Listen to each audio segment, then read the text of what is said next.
Hello दोस्तों, स्वागत है आप सभी का एनडीसी क्लासेस के इस डिजिटल प्लेटफॉर्म पे। मैं हूं सिद्धि और आज है हमारी नंबर सिस्टम की क्लास नंबर 10। आप सभी लोग जानते हैं हमारे चैनल पर रीच प्री लेवल 1 की फ्री क्लासेस चल रही है। फ्री ऑफ कॉस्ट ये बैच आप लोगों को प्रोवाइड करवाया जा रहा है, जिसमें मैं आप लोगों को मैथ्स पढ़ा रही हूँ। और आज हमारी नंबर सिस्टम की क्लास 10 के अंदर हम पढ़ने वाले हैं भाग के बारे में। किसके बारे में हम पढ़ने वाले हैं? भाग के बारे में। पिछली दो क्लासेस के अंदर, क्लास नंबर 8 और 9 के अंदर, हमने जोड़, बाकी, गुणा, भाग के अंदर कैसे जोड़ करते हैं, घटाते कैसे हैं, वो तो चीजें नॉर्मल है, वो तो आपको आती ही हैं, ठीक है। उसके अलावा भी हमने क्या क्या चीजें देखी थी कि क्या चिन्हों के क्या नियम हम यूज करते हैं, है ना। उसके अलावा हमने बॉडमास देख लिया, विभाजकता के नियम देख लिए, गुणों को दो अंकीय संख्याओं की हमें गुणा करनी है, ट्रिक्स देख ली हमने उन सब की। 3 अंकीय संख्याओं की गुणा करनी है, उसकी हमने ट्रिक्स देख ली। तो आज की क्लास में हम फाइनली भाग वाला जो पार्ट रह गया है वो भी देख लेते हैं कि भाग क्या होता है। भाग यानी कि डिवीजन, है ना। ये वाला पार्ट देख लेते हैं और फिर लास्ट के अंदर हम क्या करेंगे, कुछ क्वेश्चंस की प्रैक्टिस कर लेंगे। क्या कर लेंगे हम? कुछ क्वेश्चंस की प्रैक्टिस कर लेंगे। तो स्टार्ट करते हैं आज की क्लास। हमको पढ़ना क्या है? हमको आज की क्लास में देखना है डिवीजन, कि डिवीजन क्या होता है। डिवीजन क्या होता है? डिवीजन क्या होता है यानी कि भाग देना, भाग करना, ये सारी चीजें क्या होती हैं, ये सब चीजें क्या होती है, हमको ये चीज देखनी है ना। तो आपको ये पता है कि हमारे पास में अगर कोई बड़ी सी राशि दे रखी है, हमारे पास में क्या दे रखी है, कोई राशि दे रखी है, कोई संख्या दे रखी है, और हमें उस संख्या को बांटना है, हमें उस संख्या को बराबर हिस्सों में बांटना है, तो उस प्रक्रिया को हम क्या कहते हैं? उस प्रक्रिया को हम भाग देना कहते हैं। या फिर हमें उसको रिपीटेडली सब्ट्रैक्ट करना है, बार बार उसको घटाना है, बार बार घटाने की प्रक्रिया को हम क्या कहते हैं? डिवीजन कहते हैं। लिख लेते हैं इस चीज को, इस छोटी सी बात को हम लिख लेते हैं कि भाग होता क्या है। किसी राशि को बराबर बांटना या बार बार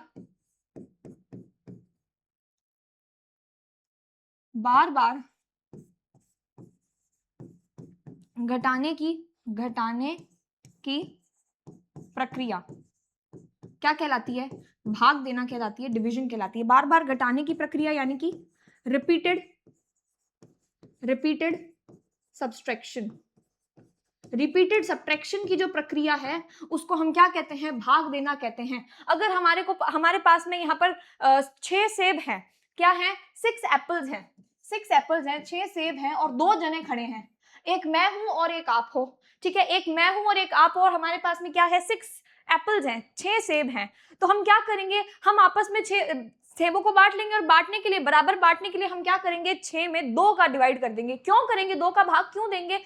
क्योंकि 2 ही जने हैं, मैं और आप हैं, और सेब कितने हैं? कुल 6 सेब हैं। तो बराबर हिस्सों में बांटने के लिए 6 को बराबर हिस्सों में, कितने हिस्सों में बांटना हमें? 1 और 2 हिस्सों में। तो 6 को जब हम 2 हिस्सों में बांटेंगे तो आपके पास में 3 सेब आएंगे और मेरे पास में क्या आ जाएंगे? 3 सेब आ जाएंगे। तो इस प्रक्रिया को, बार बार घटाने की प्रक्रिया को, या बार बार बराबर बांटने की प्रक्रिया को हम क्या कहते हैं? डिवीजन कहते हैं। अच्छा, बार बार घटाने की प्रक्रिया बार बार कैसे घट रही है? Repeated subtraction. 2 लोग हैं ना, ये एक मैं हूं और ये एक आप हो, ठीक है। और हमारे पास में कितने सेब हैं? 6 सेब हैं। तो हम एक एक सेब घटाते जाएंगे। पहला एक सेब मुझे मिला, फिर एक सेब आपको मिला, फिर मुझे मिला, फिर आपको मिला, फिर मुझे मिला, फिर आपको मिला। तो हमने सेब में से क्या किया? एक सेब घटाया, फिर एक सेब घटा के आपको दिया, फिर एक सेब घटा के मुझे मिला। तो बार बार घटाने की, रिपीटेड सब्ट्रैक्शन की जो प्रक्रिया होती है, हम उसको क्या कहते हैं? भाग देना कहते हैं, डिवीजन कहते हैं। इस चीज को नोट डाउन कर लो, फिर हम बढ़ते हैं कि भाग की संरचना क्या होती है। इस चीज को नोट डाउन कर लो। अब हम देखते हैं कि भाग की संरचना कैसे होती है। भाग की संरचना क्या होती है और कैसे होती है, क्या देखते हैं हम? भाग की संरचना यानी कि स्ट्रक्चर ऑफ डिवीजन। मान के चलिए कि आपके भाग के कितने कंपोनेंट्स हैं, कितने आपके उसके कंपोनेंट्स हैं, वो चीज हम इसके अंदर देख लेते हैं। तो आपके भाग के टोटल 4 कंपोनेंट्स होते हैं। कंपोनेंट्स को हिंदी में क्या कहते हैं? कंपोनेंट्स को हिंदी में कहते हैं खंड, खंड मान लो एक टाइप से, मुझे एग्जैक्ट वर्ड नहीं पता, लेकिन चार कौन कौन से? पहला आपका होता है डिविडेंड, या चलो पहला अपन मान लेते हैं डिवाइजर। डिवाइजर यानी कि भाजक, डिवाइजर यानी कि भाजक। दूसरा क्या होता है? दूसरा होता है डिविडेंड, डिविडेंड यानी कि भाज्य, भाज्य। तीसरा होता है आपके पास में कोशेंट, कोशेंट ये होता है आपके भागफल। चौथा होता है आपका रिमाइंडर, क्या होता है? रिमाइंडर, जिसे हम क्या कहते हैं? जिसे हम कहते हैं शेषफल। ये क्या होती हैं? ये चीजें क्या होती हैं? इसको बहुत ही आसानी से सिंपल भाषा में हम समझेंगे। पहले इधर देख लो, हमें सबको पता है कि हम भाग कैसे देते हैं। हम ऐसे कुछ बना लेते हैं और फिर भाग देते हैं, है ना? ऐसा कुछ बना लेते हैं और हम उसके बाद में क्या देते हैं? भाग देते हैं। तो जो हम यहाँ पर संख्या लिखते हैं, हम यहाँ पर संख्या लिखते हैं, वो संख्या कौन सी होती है? वो वाली संख्या होती है मैम जिसका हम भाग दे रहे होते हैं। यहाँ पे वो संख्या होती है जिसका हम भाग देते हैं, जिसका भाग दिया जाता है, दिया जाता है। यहाँ पे हम कौन सी संख्या लिखते हैं? यहाँ हम वो वाली संख्या लिखते हैं हम जिसका भाग दे रहे होते हैं। अच्छा जी, ठीक है, समझ गए मैम कि यहाँ पे हम वो संख्या लिख देते हैं। तो हम यहाँ पर कौन सी संख्या लिखते हैं? तो हम यहाँ पर वो संख्या लिखते हैं जिसमें भाग दिया जा रहा है। यहाँ पर कौन सी संख्या आती है? यहाँ पर वो संख्या आती है जिसमें भाग दिया जा रहा है। या आप यूं कह सकते हो, या आप यूं भी कह सकते हो जिसमें भाग दिया जा रहा है के अलावा ये भी कह सकते हो, या जिसे बांटा जा रहा है, जिसे बांटा जा रहा है, बांटा जा रहा है। यहां पर वो संख्या आ सकती है जिसे बांटा जा रहा है। यहां पर कौन सी? जिसका भाग दिया जाता है, या फिर इसको हम कह सकते हैं जितने हिस्सों में बांटना होता है, जितने हिस्सों में बांटना होता है। हमें पता है कि ये जो हम बनाते हैं कुछ, ये ऐसा कुछ हम ड्राइंग सी बनाते हैं, इसमें हम बाहर एक संख्या लिखते हैं और अंदर भी एक संख्या लिखते हैं। तो जो बाहर हम संख्या लिखते हैं वो संख्या कौन सी होती है? वो संख्या होती है जिसका हम भाग दे रहे होते हैं, या जितने हिस्सों में हमको किसी संख्या को बांटना हो वो संख्या तो हम कहाँ लिखते हैं? यहाँ पे लिख देते हैं। अब जिस संख्या में हम भाग दे रहे हैं, जिस संख्या में हम भाग दे रहे हैं, जिस संख्या को हम बांट रहे हैं, वो संख्या कहाँ आ जाती है? वो संख्या यहाँ पर आ जाती है। वो संख्या कहाँ आ जाती है? वो यहाँ आ जाती है। ठीक है, अब मैम यहाँ पर तो ये ठीक है, एक हम यहाँ पर भी कुछ लिखते हैं, एक हम यहाँ पर भी कुछ लिखते हैं। वो क्या होती है? तो वो वाली संख्या होती है जो बांटने पर उत्तर, जो उत्तर आता है, उत्तर या ये क्या है, उत्तर या जो परिणाम आता है हमारा, जो परिणाम आता है वो यहाँ पर आ जाती है संख्या। वो संख्या यहाँ पर आ जाती है। कौन सी संख्या यहाँ आ जाती है? जब हमने इस संख्या का इस संख्या में भाग दिया, तो भाग देने पर जो हमारा परिणाम आया वो संख्या कहाँ आ जाती है? वो संख्या वहां पे ऊपर आ जाती है। इसका क्या मतलब होता है? उसका क्या मतलब होता है? ये चीज, ये संख्या क्या दर्शाती है? ये संख्या क्या दर्शाती है कि जो ये संख्या है वो इस संख्या के अंदर कितनी बार समाई। अभी समझेंगे इस चीज को, अभी समझेंगे। ठीक है, अच्छा मैम ठीक है, ये तो आ गया समझ में। अब एक संख्या हम इसको सॉल्व करने के बाद यहां पर भी लिखते हैं, वो क्या होती है? तो वो संख्या, ये संख्या जो शेष रह जाता है, जो क्या रह जाए? शेष रह जाए, वो संख्या कहां आ जाती है? वो संख्या यहां पर आ जाती है। जो शेष रह जाए, पूरी तरह से समूह बनाने के बाद में जो हिस्सा हमारा बच गया, जो हिस्सा क्या हो गया? हमारा हिस्सा बच गया, वो संख्या कहां आ जाती है? वो यहाँ पे आ जाती है। जो छोटा हिस्सा आगे और हम नहीं बांट सकते, हमने इस संख्या को इस संख्या में भाग दे दिया, अब हमारे पास में क्या हुआ? एक ऐसी संख्या आ गई जिसका हम आगे और भाग नहीं दे पा रहे, वो संख्या बच गई, तो उस संख्या को हम यहाँ लिख देते हैं, शेष बची हुई संख्या को हम यहाँ लिख देते हैं। अच्छा मैम ये तो समझ में आ गया, अब इनको हम बोलते क्या है? तो हम इनको क्या बोलते हैं? पहली, जिस संख्या का हम भाग दे रहे हैं, जिस संख्या का हम भाग दे रहे हैं, या हमको किसी चीज को कितने हिस्सों में बांटना है, उस संख्या को हम बोल देते हैं भाजक। भाजक यानी कि डिविडेंड, उस संख्या को हम क्या बोल देते हैं, dividend, sorry sorry sorry divisor. उस संख्या को हम क्या बोल देते हैं, डिविजर बोल देते हैं। जितनी संख्या में हमें बांटनी है किसी चीज को, उसे हम भाजक बोल देते हैं। अच्छा, तो जिस संख्या में हम भाग दे रहे हैं, जिस संख्या को हमें बांटना है, उसे हम क्या बोल देते हैं, उसे हम बोल देते हैं भाज्य। उसे हम क्या बोल देते हैं, भाज्य बोल देते हैं, यानी कि डिविडेंड बोल देते हैं। क्या बोल देते हैं, डिविडेंड बोल देते हैं। अच्छा, तो उत्तर जो बच के आया उसको क्या बोलते हैं, उसको हम बोलते हैं भागफल। देखो इसके नाम में ही दे रखा है, भाग देने पर जो फल आया, जो उत्तर आया, जो परिणाम आया, भाग देने पर जो फल आया भागफल हो जाएगा। वो क्या हो जाएगा, भागफल, जिसे इंग्लिश में क्या कह देते हैं, कोशेंट कह देते हैं। ठीक है, और जो कुछ बच गया, जो कुछ बच गया, जो शेष रह गया, वो क्या हो जाएगा, वो शेष फल हो जाएगा। जो बच गया वो क्या हो जाएगा, वो रिमाइंडर हो जाएगा, रिमाइंडर हो जाएगा, यानी कि वो चीज शेष रह गई, वो शेष बच गई। तो इस चीज का फटाफट से स्क्रीनशॉट लो, फिर आगे मैंने लिखा था ना, वहां पर मैं आपको क्या बताऊंगी, थ्योरी बताऊंगी। फटाफट स्क्रीनशॉट लो, ठीक है।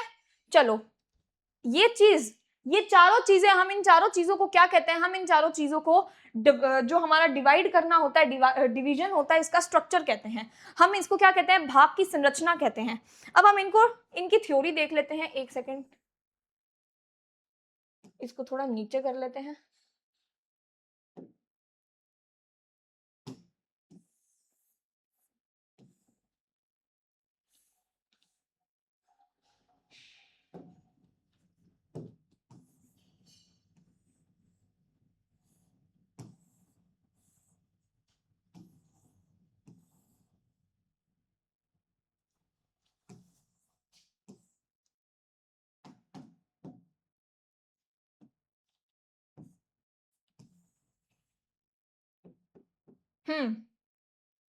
अब हम इसको देख लेते हैं कि हमारा डिवीजर, यानी हमारा जो भाजक है, ये आखिर होता क्या है। ये जो हमारा भाजक है, ये आखिर होता क्या है। अभी हमने देखा कि जिस संख्या का हम भाग दे रहे हैं, जिस संख्या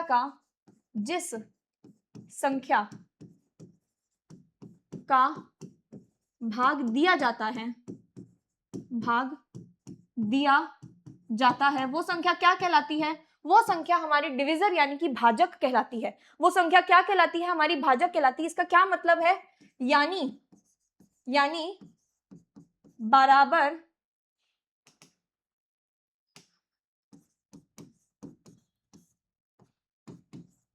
कितने हिस्सों में बटेगी चीज, कितने हिस्सों में बांटना है,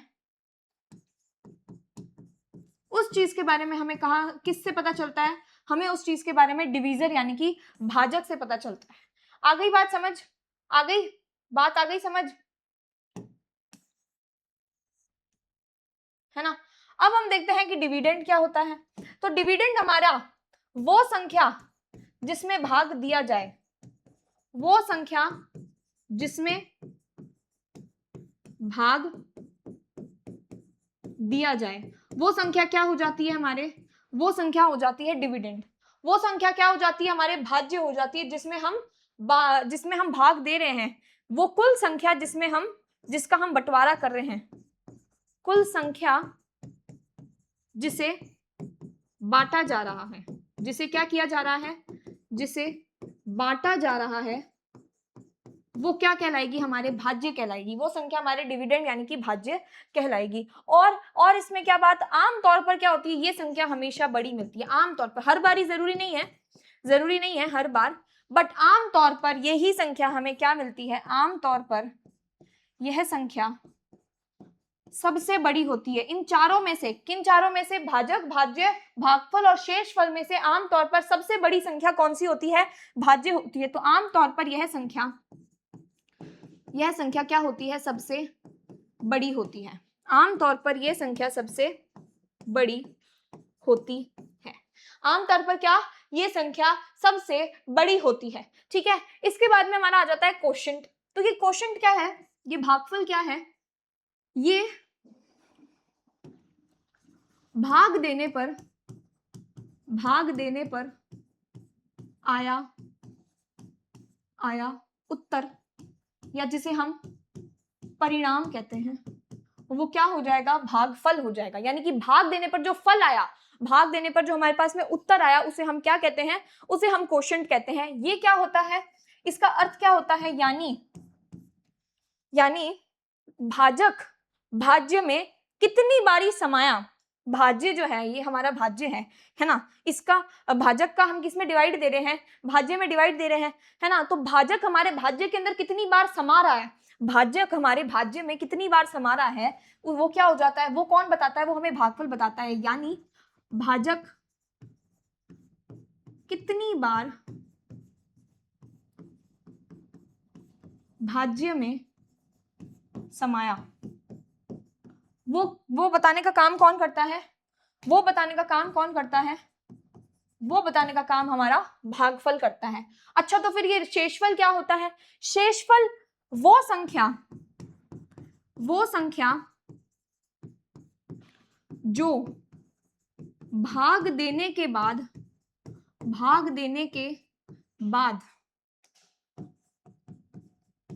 भाजक से, यानी हमारे डिविजर से, भाजक से छोटी बच जाए तथा उसमें भाजक को नहीं, भाजक का भाग ना दे सके, जिसमें भाजक का भाग न दिया जाए, वो संख्या कौन सी हो जाएगी, वो संख्या हमारी क्या हो जाएगी, शेषफल हो जाएगी। वो संख्या हमारी क्या हो जाएगी, रिमाइंडर हो जाएगी। फटाफट से इस चीज का स्क्रीनशॉट ले लो, एक बार मैं इस चीज को वापस से दोहरा दूंगी, पहले स्क्रीनशॉट ले लो, ठीक है। तो हम एक बार इसको फिर से देख लेते हैं कि हमारा भाजक क्या होता है। हमारा भाजक क्या होता है, भाजक वो संख्या होती है जिस संख्या को हम डिवाइड कर रहे हैं, जिस संख्या का हम डिवाइड कर रहे हैं, जितनी भागों में हमें किसी चीज को बांटना है, वो हमारी क्या हो जाएगी, भाजक हो जाएगी। जिस संख्या का हम भाग देते हैं, वो संख्या हमारी भाजक हो जाती है। अच्छा, तो भाज्य क्या होता है, भाज्य वो संख्या होती है जिसमें हम भाग दे रहे होते हैं, जिस संख्या में हम भाजक का डिवाइड कर रहे होते हैं, जिस संख्या में हम भाजक का भाग दे रहे होते हैं, वो संख्या हमारी क्या हो जाती है, भाज्य हो जाती है। यानी कि वो संख्या जिसे हम बांट रहे हैं, जैसे हमने अभी 6 सेब वाला उदाहरण लिया था, तो 6 क्या हो जाएगा, 6 संख्या को हमें बांटना है, मुझ में और आप में बांटना है, तो 6 हमारा क्या हो जाएगा, 6 हमारा डिविडेंड हो जाएगा, भाज्य हो जाएगा। अच्छा, कितने हिस्सों में बांटना है, मेरे में और आप में, यानी कि 2 हिस्सों में बांटना है, तो जितने हिस्सों में बांटना होता है वो हमारा क्या हो जाता है, भाजक हो जाता है। अच्छा, हमने बांटा और हमारे पास में क्या उत्तर आया कि आपको कितने मिले, आपको 3 मिले, मुझे कितने मिले, मुझे भी 3 मिले। तो यानी कि बांटने पर हमारे पास में उत्तर, जो फल निकल कर आया, जो परिणाम हमारा निकल के आया, वो हमारा क्या हो जाएगा, भागफल हो जाएगा। यानी कि वो हमारा क्या हो जाएगा, क्वोशंट हो जाएगा। अच्छा, बांट देने के बाद में क्या हमारे पास में कुछ शेष बचा, नहीं, हमारे पास में कुछ शेष नहीं बचा, तो हमारा शेषफल कितना हो जाएगा, 0 हो जाएगा। इस तरीके से मेरे ख्याल से आपको ये चीज बहुत अच्छे से क्लियर हो गई होगी। अच्छा, अब हम क्या करते हैं, अब हम एक बहुत ही मजेदार सी चीज, एक बहुत ही प्यारा सा फॉर्मूला याद कर लेते हैं। क्या कर लेते हैं, हम एक फॉर्मूला देख लेते हैं। वो फॉर्मूला क्या करता है, वो फॉर्मूला आगे आपके क्वेश्चन में काम आता है, जिसके ऊपर ही बेस्ड आपकी क्या होती है, क्वेश्चन बनकर आते हैं।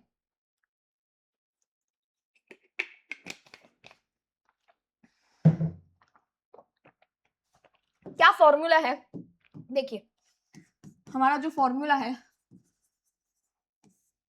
वो देख लेते हैं। सबसे पहले तो आप है ना लाइन से लिख लो, आपको जो चीजें याद हैं, आपको पता है कि सबसे बड़ी संख्या कौन सी है। हमने अभी लिखा, हमने अभी यहाँ पे लिखा कि सबसे बड़ी संख्या आमतौर पर कौन सी होती है, डिविडेंड होती है, भाज्य होती है। तो सबसे पहला आप है ना भाज्य को लिख लो, यहाँ आप लिख लो भाज्य को लिख लो, फिर आप लिख लो भाजक को लिख लो, फिर आप भागफल को लिख लो, भागफल को लिख लो, और फिर आप क्या लिख लो, शेषफल लिख लो। यानी कि सबसे पहले आपने कौन सी संख्या लिखी, सबसे बड़ी संख्या हमारी कौन सी है, भाज्य है, ठीक है, डिविडेंड है। फिर उसके बाद में आपने क्या लिख लिया, आपने डिविजर लिख लिया, जिसे डिवाइजर भी बोल देते हैं, जो आपकी मर्जी है बोल दो। भागफल लिख लिया, यानी कि क्वोशंट लिख लिया, और फिर आपने क्या लिख लिया, फिर आपने रिमाइंडर लिख लिया, ठीक है, फिर आपने रिमाइंडर लिख लिया, आपने लिख लिया। अब आपको कुछ नहीं करना, इनके बीच में चिन्ह लगा देने हैं, इनके बीच में क्या लगा देना है, चिन्ह लगा देना है। भाज्य और भाजक के बीच में इक्वल का चिन्ह लगा दो, भाजक और भागफल के बीच में मल्टीप्लाई का चिन्ह लगा दो, और भागफल और शेषफल के बीच में प्लस का चिन्ह लगा दो। कुछ नहीं, ये दो डंडियां हैं, पहले ये दो डंडियां ऐसे है, फिर ये ऐसे हैं और फिर ऐसे हैं। इस तरीके से ये क्या बन के आ गया, एक फॉर्मूला बन के आ गया। इस फॉर्मूला से क्या क्या अर्थ निकल के आता है कि जब हम डिवीजर का मल्टीप्लाई भागफल में करेंगे, जब हम भाजक का मल्टीप्लाई भागफल में करेंगे और उसको हम शेषफल के साथ में जोड़ देंगे, क्या करेंगे हम, भाजक जो है जिस संख्या में हम बांट रहे हैं, जिस संख्या वो संख्या जितनी संख्या में हमें बांटना है ना, उस भाजक को जब हम हमारे भागफल में यानी कि जो उत्तर हमारा आया था उसके अंदर हम मल्टीप्लाई कर देंगे, गुणा कर देंगे, और उसके उत्तर को हम किसके साथ में जोड़ देंगे, शेषफल यानी रिमाइंडर के साथ में हमारे जोड़ देंगे, तो हमारा उत्तर क्या आएगा, हमारा उत्तर भाज्य बन के आ जाएगा। अब ये फॉर्मूला यूज कहाँ आता है, ये फॉर्मूला यूज कहाँ आता है, आपको इनमें से कोई दो चीज दे देंगे या तीन चीज दे देंगे। मान लीजिए आपको दे दिया भाज्य, भागफल, शेषफल, और आपको क्या निकालना है, भाजक निकालना है। आसान है ना, आसानी से आप निकाल लोगे। मान लीजिए आपको ये तीनों चीजें दे दी, अब आपको भाज्य निकालने को बोल दिया जाए, है ना, या फिर आपको भाज्य, भाजक और शेषफल दे दे और आपसे भागफल पूछ ले, तो किसी भी तरीके से आपसे क्या कर सकता है, एक चीज इनमें से गायब करके या दो भी चीज आपके इसमें से गायब करके क्या कर सकता है, वो आपसे प्रश्न पूछ सकता है। ठीक है, मेरे ख्याल से आपको यहां तक की बात समझ में आ गई होगी। इससे बाहर भागफल का कोई भाग डिवीजन का यानी कि भाग का जो क्वेश्चन है वो नहीं आएगा। ठीक है, तो अभी हम क्या करेंगे, अभी हम कुछ क्वेश्चंस की प्रैक्टिस करेंगे। कुछ क्वेश्चंस की प्रैक्टिस करने से पहले मैं आपको क्या करती हूँ, थोड़ा सा ना रिवीजन करवा देती हूँ। किस चीज का रिवीजन, हमने सबसे पहले साइन के रूल्स पढ़े थे, चिन्ह के नियम पढ़े थे। चिन्ह के नियम क्या थे, जोड़ और घटाव के नियम देखे। सबसे पहले जोड़ घटाव के जो हमने नियम देखे थे उनके अंदर हमने ये देखा था कि अगर समान चिन्ह होंगे तो क्या होगी, संख्या आपस में जुड़ जाएंगी, संख्या जुड़ जाएंगी। ठीक है, और साथ में क्या हो जाएगा, साथ में चिन्ह कौन सा आएगा, सेम चिन्ह आ जाएगा, चिन्ह वही आएगा, चिन्ह क्या वही आ जाएगा। अगर हमारे चिन्ह विपरीत हैं, एक प्लस है एक माइनस है, इसका क्या मतलब हो गया, ये तो समान है यानी प्लस प्लस है या माइनस माइनस है। अब अगर हमारे चिन्ह विपरीत है यानी एक प्लस है और एक माइनस है, तो क्या होगा, संख्याएं घट जाएंगी। क्या हो जाएगा, संख्याएं घट जाएंगी, आपस में घट जाएंगी, और चिन्ह किसका आएगा, बड़ी संख्या का। चिन्ह किसका आएगा, बड़ी संख्या का हमारे पास में चिन्ह आ जाएगा। बड़ी संख्या का हमारे पास में क्या आ जाएगा, चिन्ह आ जाएगा। ये तो काय का था, जोड़ घटाव का था। जोड़ घटाव का चिन्ह का नियम तो ये था। इसके बाद में हमने गुणा भाग का जो चिन्ह का नियम देखा था, गुणा भाग के चिन्ह का भी नियम देखा था कि अगर हम गुणा कर रहे हैं या भाग दे रहे हैं और हमारे पास में चिन्ह जो है समान है यानी कि प्लस प्लस है या फिर क्या है, माइनस माइनस है, तो गुणा करने पर समान चिन्ह होने पर क्या आएगा, हमेशा प्लस आ जाएगा, या भाग देने पर समान चिन्ह होने पर क्या आएगा, हमेशा प्लस चिन्ह आ जाएगा। वहीं अगर हमारे चिन्ह विपरीत हैं, चिन्ह क्या है, विपरीत है, एक प्लस है और एक माइनस है, तो हमारे पास में क्या आ जाएगा, हमेशा माइनस आ जाएगा, हमेशा क्या आ जाएगा, माइनस आ जाएगा। इसके बाद में हमने कुछ गुणा की ट्रिक्स देखी थी, वो मैं आपको उस क्लास में बहुत डिटेल से बता चुकी हूँ कि किस तरीके से आप 5 के अगर स्क्वायर निकालना है तो आप क्या करेंगे, अगर 2 अंकीय संख्या का स्क्वायर निकालना है तो आप क्या करेंगे, है ना, 2 अंकीय संख्या, 2 अंकीय और 2 अंकीय बड़ी बड़ी संख्याओं का आपको मल्टीप्लाई करना है तो आप क्या करेंगे, 3 अंकीय संख्याओं का मल्टीप्लाई करना है तो क्या करेंगे। तो वो चीज हम डिस्कस कर चुके हैं, वो अभी हम क्वेश्चन के थ्रू रिवाइज करेंगे। इसके बाद में मैंने आपको क्या बताया था, मैंने आपको बॉडमास बताया था मैंने आपको बॉडमास में बी क्या होता है, बी होता है हमारा ब्रैकेट। बी क्या होता है, ब्रैकेट। सबसे पहले एक छोटा ब्रैकेट, फिर कर्ली ब्रेसेस और फिर बड़ा ब्रैकेट आता है। फिर उसके बाद में ओ यानी कि ऑफ का क्या मतलब होता है, गुणा करना, समझा दिया था ये भी मैंने। डी से क्या आता है, डी से आता है डिवाइड, जो हम अभी सीख चुके हैं। डी का मतलब क्या होता है, भाग देना। डी का क्या मतलब होता है, भाग देना। एम से क्या मल्टीप्लाई, एम से यानी कि मल्टीप्लाई यानी कि गुणा करना आता है सबको, गुणा करना भी आता है। ए से क्या होता है, ए से होता है हमारा एडिशन, ऐड करना यानी कि जोड़ करना, योग करना, ये भी सबको आता है। और एस से क्या होता है हमारा, सब्ट्रैक्ट करना। एस से क्या होता है हमारा, सब्ट्रैक्ट करना यानी कि घटाना, ये भी क्या होता है, सबको आता है। फिर इसके बाद में हमने कुछ देखे थे विभाजकता के नियम। क्या देखे थे हमने, विभाजकता के नियम। तो मुझे बताओ 2 से विभाजकता के नियम क्या कहता है, 2 से विभाजकता का नियम ये कहता है कि अंतिम अंक में अंतिम अंक में 2 का डिवाइड जाएगा, अंतिम अंक में 2 का भाग जाएगा, अंतिम अंक में क्या होगा 2 का भाग जाएगा। वहीं 4 से कि अंतिम के 2 अंक में, अंतिम के 2 अंक में क्या होगा 4 का भाग जाएगा, अंतिम के 2 अंक में 4 का भाग जाएगा। ठीक है, फिर हमारा 8 से देखा था हमने, क्या था उसमें कि अंतिम के 3 अंक में 8 का भाग जाएगा। इसी तरीके से अगर आपको 16 का पूछ ले या 32 का पूछ ले तो भी आपका हो जाएगा कि 16 में क्या होगा अंतिम के 4 अंक में क्या होगा 16 का भाग जाएगा, और अगर 32 का पूछ ले तो अंतिम के 5 अंक में क्या होगा 32 का भाग जाएगा। ये तो आपके क्या हो जाएंगे, ये तो आपके 2, 4 और 8 मेनली, इनका 16 और 32 इतना इंपॉर्टेंट नहीं है, इनके आपके क्या हो जाएंगे विभाजकता के नियम हो जाएंगे। फिर हमने इसके बाद में 3 और 9 का देखा था। 3 का क्या कहता है, 3 का विभाजकता का नियम कहता है कि अंकीय योग, जो आप अंकों का योग करेंगे ना, अंकीय योग जो करेंगे उसके अंदर क्या होगा, उसके अंदर आपके 3 का भाग जाएगा। और 9 का क्या कहता है, 9 का भी यही कहता है कि अगर आप जो अंकीय योग करेंगे, जो अंकीय क्या करेंगे योग करेंगे, उसके अंदर किसका भाग जाएगा 9 का भाग जाएगा, उसके अंदर क्या होगा, उसके अंदर 9 का भाग जाएगा। इसके अलावा आपने 5 का देखा था कि अगर अंत में 0 आ जाए या 5 आ जाए तो उसमें 5 का भाग जाएगा, और वहीं अगर अंत में 0 आ जाए तो उसमें किसका 10 का भाग जाएगा। ये भी आपने देखे थे, है ना। इसके अलावा आपने एक सबसे बढ़िया वाला जो देखा था, मेरा फेवरेट है वो है 11 का। क्यों फेवरेट है, क्योंकि थोड़ा सा दिमाग लगता है ना, ये तो नॉर्मल से है, 11वें में क्या दिमाग लगाना पड़ता है। क्या था कि विषम कोई संख्या दे रखी है ना, इसको अगले पे ही लिख लेते हैं, अगले पे लिख लेते हैं। 11 का विभाजकता का नियम क्या था हमारे पास में, कि आपके पास में कोई संख्या दे रखी है, उसके विषम स्थानों के अंकों का योग, विषम स्थानों के अंकों का योग, अंकों का आपको क्या करना है, योग करना है। ठीक है, उसको किसमें से घटा देना है, सम स्थानों पे बैठे, सम स्थानों के अंकों के योग से घटा देना है, अंकों का योग। सम स्थानों के अंकों के योग में से उसको हमने घटा दिया, विषम स्थानों के अंकों पे बैठे अंकों का क्या किया, विषम स्थानों पे बैठे अंकों का क्या किया, हमने योग किया, उसको हमने किससे घटा दिया, सम स्थानों पे बैठे अंकों के योग से घटा दिया।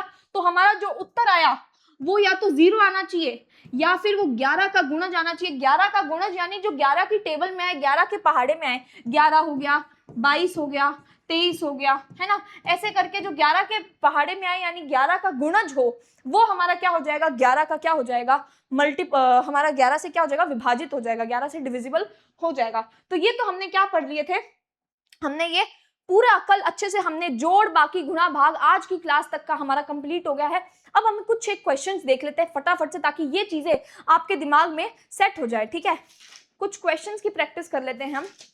सबसे पहले बताओ कौन से वाले क्वेश्चंस की प्रैक्टिस करें।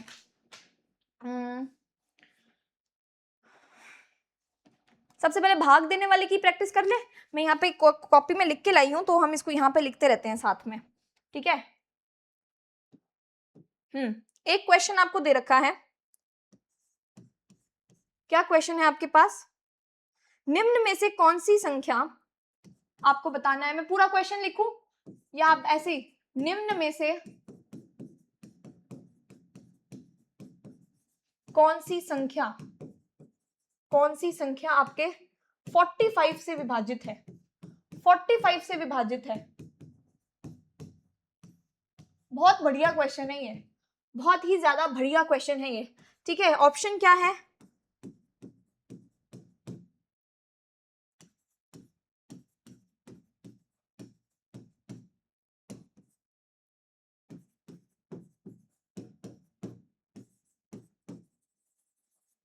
ठीक है, ये आपके पास में है। तो आप इसमें क्या करोगे, बहुत ही सिंपल सा क्वेश्चन है, बहुत ही प्यारा सा है। आपको क्या करना है, आपने देखा कि 45 के आप क्या कर दो, गुणनखंड निकाल लो। 45 को आपको पता है कि आप इसको बांटोगे तो ये कैसे बटेगा, ये 5 इंटू 9 में बटेगा।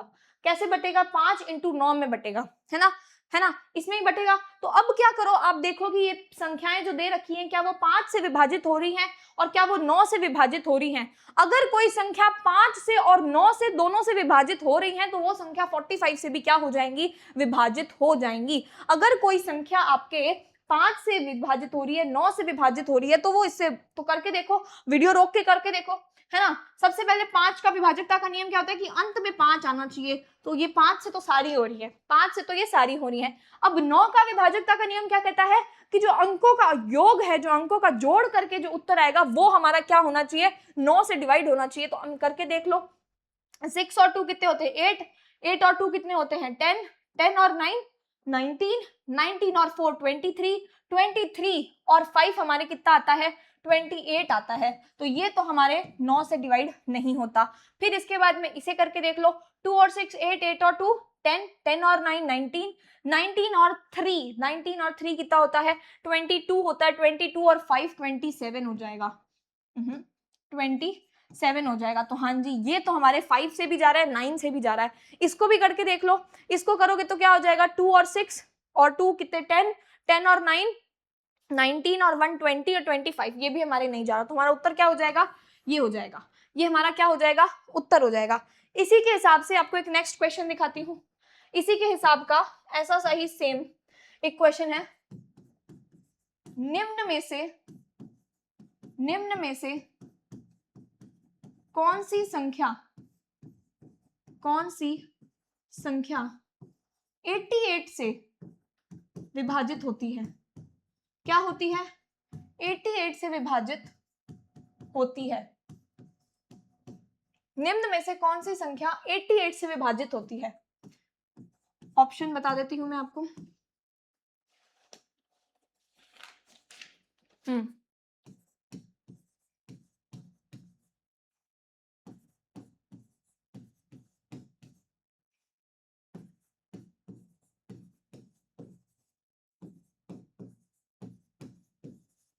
ठीक है, अब आपको क्या करना है, वैसे ही सेम ही अपना तरीका अपनाना है।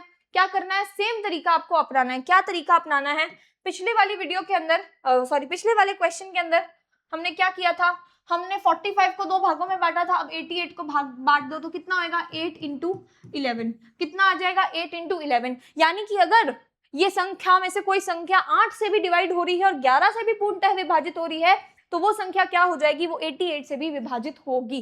तो आप सबसे पहले 8 से चेक करो। 8 से चेक करने का क्या तरीका मैंने आपको बताया था कि पीछे की 3 संख्याएं 8 से डिवाइड होनी चाहिए। तो पीछे की 3 संख्या उठा लो, 0 2 4, 0 2 4 आपने 8 से डिवाइड किया तो हाँ जी, ये तो हमारा चला गया 3 बार। ये तो हमारा कितनी बारी चला गया, 3 बारी चला गया। इसके बाद में 204 को आपने क्या किया, 8 से डिवाइड किया तो 8 की टेबल में 16 कितनी बार आया, 2 बारी, बच्चा कितना 4 44। ये भी आपके डिवाइड तो चला गया, ये भी क्या चला गया, 8 से ये भी डिवाइड चला गया। आप इसको उठाकर देखो, 208 को आपने 8 से डिवाइड करना है।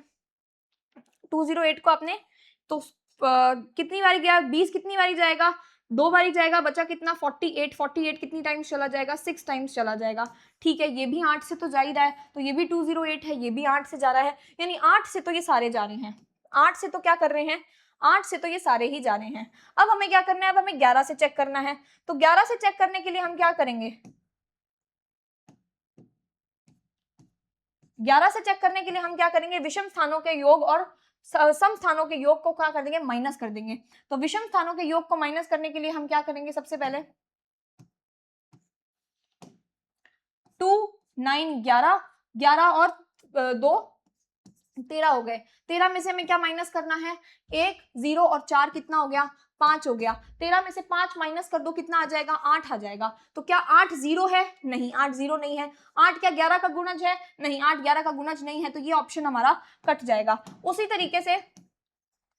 तरीके से ये वाला करो, 2 9 और 0 कितने हो गए, 2 और 9 और 0 कितने हो गए, 11 हो गए। मैंने गलत तो नहीं किया था, हाँ ठीक है, 11 हो गए। और फिर 1 2 और चार कितने हो गए हमारे पास में, 7 हो गए। 11 में से 7 घटा दो, कितना बचा हमारे पास में, 4 बचा। क्या 4 जीरो है? नहीं। क्या 4 11 का गुणज है? नहीं। तो ये ऑप्शन भी आपका क्या हो जाएगा, गलत हो जाएगा। इस ऑप्शन को देखो, 3 9 12, 12 और 0 12 ही हो गए। अब 1 2 और ये कितने हो गए, ये हमारे पास में कितने हो गए, 8 और 2 10 और 1 11, -11, तो कितना आ गया, 1 आ गया। क्या 1 जीरो है? नहीं। क्या 1 11 का गुणज है? नहीं। तो ये भी हमारा क्या हो गया, गलत हो गया। इसके बाद में 2 9 और 0 क्या हो गया, 11 हो गया। मैंने ऑप्शन तो गलत नहीं दे दिया ना कहीं? सारे ही गलत कैसे आ रही हैं भाई?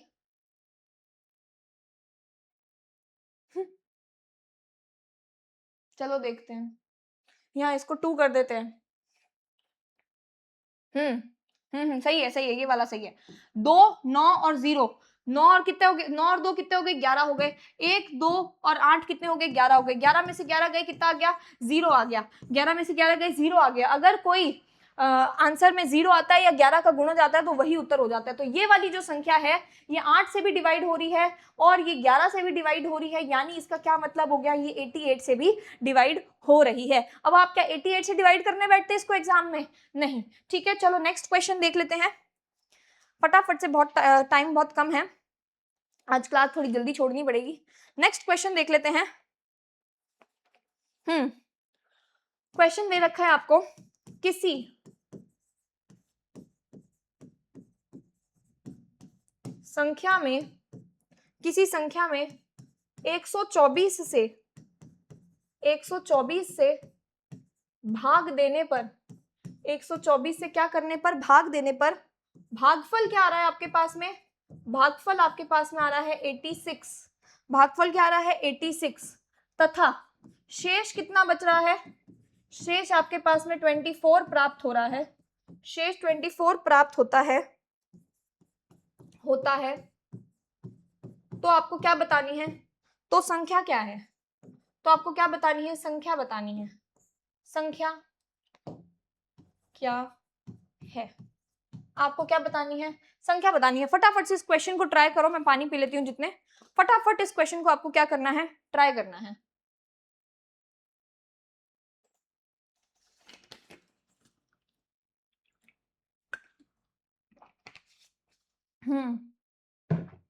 आपको क्या करना है, कहाँ गया पेन, ये रहा। आपको क्या करना है, किसी संख्या में क्या दे रखा है, कोई संख्या है, कोई संख्या के अंदर आप क्या कर रहे हो, 124 से भाग दे रहे हो, तो जिस संख्या का भाग देते हैं वो संख्या क्या हो जाती है, वो संख्या हमारी भाजक हो जाती है, वो संख्या हमारी क्या हो जाती है, भाजक हो जाती है। जिस संख्या में हम भाग दे रहे होते हैं वो संख्या हमारी क्या हो जाती है, भाज्य हो जाती है, वो हमारी भाज्य हो जाती है। तो आपके भागफल कितना बच रहा है, भागफल 86 बच रहा है, और शेषफल कितना बच रहा है, शेषफल हमारे 24 बच रहा है। तो आपको क्या दे दिया, वो वाला फॉर्मूला लगाना है। वो फॉर्मूला क्या कहता था, वो फॉर्मूला कहता था कि भाज्य निकालने के लिए आप क्या करो, भाजक का मल्टीप्लाई कर दो, किसके साथ, भागफल के साथ में आप भाजक का मल्टीप्लाई कर दो, और फिर उसके बाद में आप उसको किसके साथ जोड़ दो, शेषफल के साथ उसको जोड़ दो। शेषफल के साथ आप उसे जोड़ दोगे तो क्या होगा, भाज्य निकालना है। भाजक कितना दे रखा है, भाजक दे रखा है 124, इसमें आप किसका मल्टीप्लाई करा दो, 86 का मल्टीप्लाई करा दो, और उसमें आप क्या जोड़ दो, 24 जोड़ दो। क्या जोड़ दो, 24 जोड़ दो। तो अब क्लास को आगे बढ़ाने के फटाफट से इसको मल्टीप्लाई कर लो, 124 को आप किससे मल्टीप्लाई कर लोगे, 86 से मल्टीप्लाई कर लोगे। ठीक है, 6 4 सा कितना होता है, 24 होता है, 6 2 सा कितना होता है, 12 होता है, 12 में 2 जोड़ दो, 4 1 कैरी, 6 1 जा 6 और 1 7 होता है, 8 4 सा हमें पता है कितना होता है, 32 होता है, और 8 2 सा कितना होता है, 16 और 3 9 1 कैरी, 8 1 जा 8 और 1 9, इसको प्लस कर दो, 4 6 और ये कितना हो जाएगा, 6 1 कैरी, 10664, 10664 में क्या जोड़ दो, 24 जोड़ दो। क्या आपका पास में क्या उत्तर आ जाएगा, 10664 में जोड़ने पर आपके पास में आ जाएगा 10688। क्या उत्तर आ गया, क्या उत्तर आ गया, 10688 आपका क्या आ गया, उत्तर आ गया। ठीक है, इसी तरीके से एक दूसरा क्वेश्चन है, वो आपको मैं होमवर्क के लिए दे देती हूँ।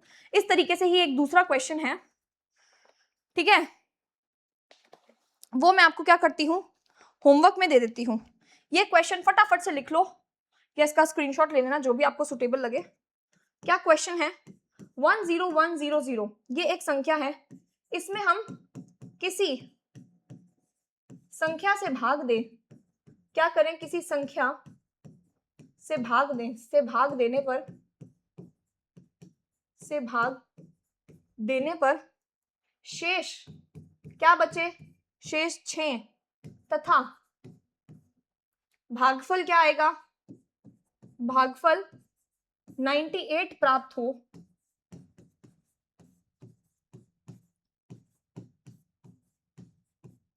तो संख्या क्या है।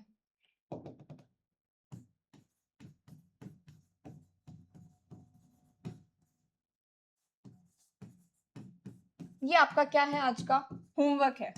इसको आपको मेरे को कमेंट करके आंसर देना है कि अगर कोई संख्या है, ये एक संख्या है, इसमें हम किसी संख्या का भाग दे रहे हैं, तो ये मैं आपको इतनी सी हिंट में आपको देके चली जाती हूँ, फॉर्मूला लगाकर कैलकुलेशन आपको खुद को करनी है। ये एक संख्या, इसमें भाग दिया जा रहा है, तो ये संख्या क्या हो जाएगी, ये संख्या हमारी भाज्य यानी कि डिविडेंड हो जाएगी। ये संख्या हमारी क्या हो जाएगी, डिविडेंड हो जाएगी, जिस संख्या में हम भाग देते हैं। ठीक है, अब जिस संख्या का हम भाग दे रहे हैं, जिस संख्या का हम भाग दे रहे हैं वो आपको कैलकुलेट करना है। भाजक आपको नहीं दे रखा, तो आपको क्या निकालना है, भाजक निकालना है, भाजक निकालना है। और शेष आपके पास में कितना बच रहा है, शेष आपके पास में 6 बच रहा है, और भागफल कितना है, भागफल 98 है। ठीक है, तो वो वाला फॉर्मूला कौन सा जो मैंने आपको बताया था, जो मैंने आपको ये फॉर्मूला बताया था, इस फॉर्मूला का यूज करके आपको उस क्वेश्चन का क्या करना है, आंसर आज मुझे कमेंट करके इसमें बताना है। बहुत अच्छी तरीके से आज हमने भाग को कंप्लीट कर लिया। हमारा जोड़